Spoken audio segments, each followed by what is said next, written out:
Hey everyone. Today's video is going to be a little short. Not going to lie, I kind of struggled coming up with something to think about. Today kind of crept up on me. But I did want to stay consistent and make sure I put something out there for you guys today. So I'm just going to kind of give you guys a quick message. Be smart and learn about your finances. It's something I'm definitely still learning a lot about. I don't know very much, but my parents didn't necessarily teach me how to be financially stable. So I'm working on that by myself now, later on in life. But I encourage you to learn more about different things. Learn about stocks and learn about investing and learn about how to build your credit, because as much as credit kind of sucks and is stupid, like, it's necessary unless you're insanely wealthy, which in that case you probably have good credit. So but credit is important, and I think more and more people are starting to learn how important credit is. So I feel like people care more now about credit than they did 10 years ago, or maybe I pay attention more because of my age. I don't know what it is. Maybe people don't care more than they used to. I don't know. But I feel like when I was in my 20s, nobody gave a crap about their credit. I didn't give a crap about my credit. I wish I would have. So I've spent the last few years working on my credit and building that and learning how to save and invest and do different things. I do have some stocks, not very much money in any of them. I'm doing it more for the learning part of it at this point. Just kind of watching things and see how they go.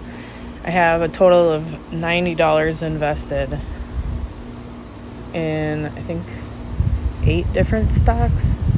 So nothing big, nothing major. I just didn't know very much about it. I got the general idea of how they work, but I've never actually watched. So I decided to buy some just to kind of learn, teach myself how to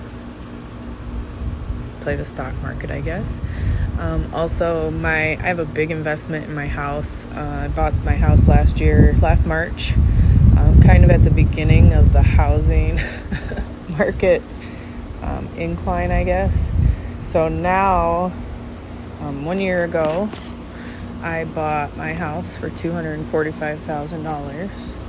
It is currently estimated being worth $327,000. So $80,000 or so that I've earned on my investment in buying a house. So I learned how to buy a house also. That's a huge financial investment.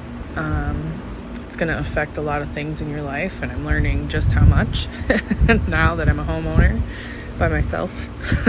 But no, it's been really good. It's been a huge learning experience. I'm kind of the type of person to where I'm either a huge procrastinator or I'm super impulsive. There's not really a middle ground for me.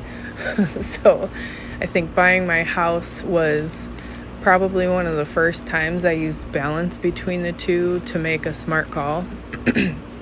I didn't plan on actually buying a house until around June last year, but I found this house in January. I was looking online New Year's Day, and I found a different house first, and then so I put in an offer because it was gorgeous. It was small, but it was gorgeous, completely remodeled, brand new everything, a pool in the backyard. I was like, it's every homeowner's dream right there for me. My first time home, yeah.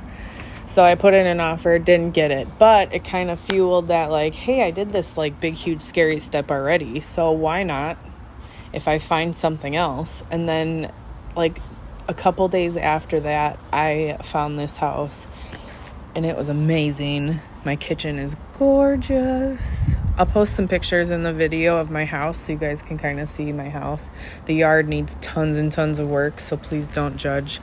I have lots of projects that I want to do over the next few years with the yard. But my house is amazing. I knew I had to have this house, and I kept like showing it to people and like waiting for somebody to go, no, like tell me something that I shouldn't do. And nobody did. So I was like, oh crap. Okay, well, let's do it. So I put in an offer and they took my offer. So anyways, so that was a huge learning experience for me. Very frustrating. I definitely almost gave up a couple times. Like, you know what? I don't even know if it's worth it. This is really frustrating. My huge big tip is for anybody thinking about buying their first house is save everything. Pay stubs for like ever until you buy your house. Just every time you get a paycheck, just print a pay stub.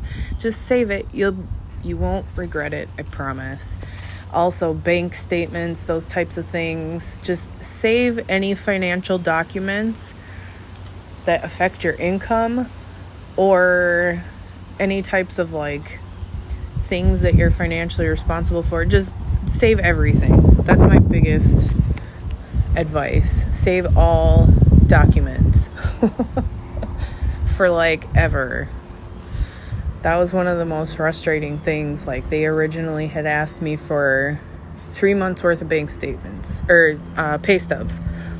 No, it wasn't 3 months. It was like a month's worth of pay stubs. So I gave them that. Well, then like 2 months go by, or like 3 paychecks go by, and they're like, well, we need all of those paychecks or pay stubs.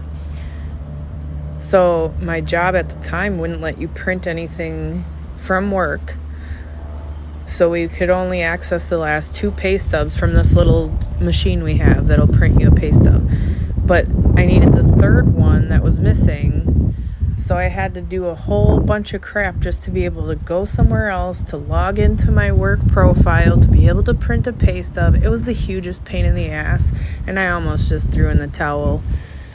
So that's one of my biggest things. Also, there's like homeowner classes out there. I had to take it for a first-time homeowner program that I used as a requirement, like Fannie Mae or something like that does it. It was like a couple hours. Mine took a little longer because I ended up having to pause it and do other things, you know, being a mom and all.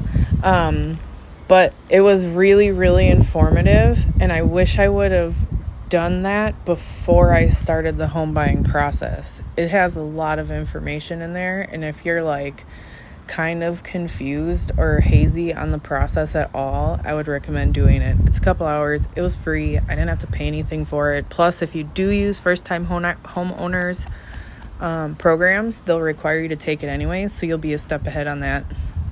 But yeah, just learn different things about your financial health. I'm definitely still learning. My credit still needs work, lots of work. I have like barely average-ish credit, so I'm still working on that, but I'm learning as I go, and I'm making it a priority to learn more about it and try to improve my financial situation through whatever means necessary. So whether it's more income or less spending or whatever. So I'm definitely learning all of those things, but the sooner you can figure those things out, the better. Definitely. But that's kind of what I wanted to say today. I don't have a whole lot else that I was thinking about this week. Like I said, Friday kind of crept up on me. I don't know. I swear this has been the longest week in the whole world. But anyways, have a good weekend, y'all.